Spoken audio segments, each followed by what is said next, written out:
Hello guys, నేను మీ వెంకట్ యాదవ్. ఈరోజు ఈ వీడియోలో మీ ముందుకైతే బాలయ్య బాబు గారికి సంబంధించిన ఎన్బికే 109 కు సంబంధించినటువంటి సెకండ్ లుక్ కి సంబంధించినటువంటి లుక్ ఏ విధంగా ఉంటుంది అన్నది ఓ ఫోటోతో అయితే మీ ముందుకు వచ్చాను. సో అదేంటి అంటే రీసెంట్ గా కర్నూలులో షూట్ కూడా జరిగింది కదా ఈ మూవీకి సంబంధించి.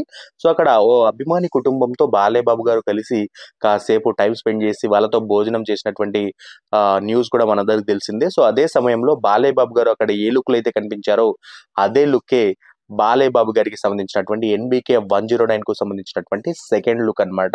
సో అది కంప్లీట్ గా ఆ లుక్ ని అక్కడ బాలయ్య బాబు గారు రివీల్ చేయలేదు కదా, అంటే వాళ్ళతో కలిసినప్పుడు క్యాజువల్ క్యాజువల్ గా ఉన్నారు కానీ ఆ లుక్ లో అయితే లేరు. కాకపోతే ఆయనకు ఏదైతే ఆ గడ్డం లుక్ ఉందో ఆ లుక్ లోనే ఆ సెకండ్ లుక్ లో కూడా కనిపిస్తారన్నది నిజం అన్నమాట. సో అండ్ ఇక అసలు ఏ విధంగా ఉండబోతుంది ఆ లుక్ ఓవరాల్ గా అంటే సిమిలర్ టు బొబ్బిలి పులి, సర్దార్ పాపారాయుడు, సీనియర్ ఎన్టీఆర్ గారి చిత్రాల్లో ఈ కైండ్ ఆఫ్ లుక్స్ ఉన్నాయి కదా. సో ఆ కైండ్ ఆఫ్ లుక్ లో బాలయ్య బాబు గారు ఈ ఎన్బికే 109 కు సంబంధించినటువంటి సెకండ్ లుక్ లో అయితే కనిపించబోతున్నారు. దట్టు బందిపోటు లుక్ లో అండ్ హార్స్ రైడింగ్స్ కూడా, అంటే ఆ సీక్వెన్సెస్ కూడా అద్దరిపోయే లెవెల్లో వచ్చాయని అయితే తెలుస్తా ఉంది. సో మరి వెయిట్ చేసి చూద్దాం. మరి సెకండ్ లుక్ కూడా త్వరలోనే టైటిల్ తో పాటు రివీల్ చేసే అవకాశం అయితే ఉంది. సో ఇది గైస్ ఇవాళ video. That's all for today. నేను మీ వెంకట్ యాదవ్. Bye guys.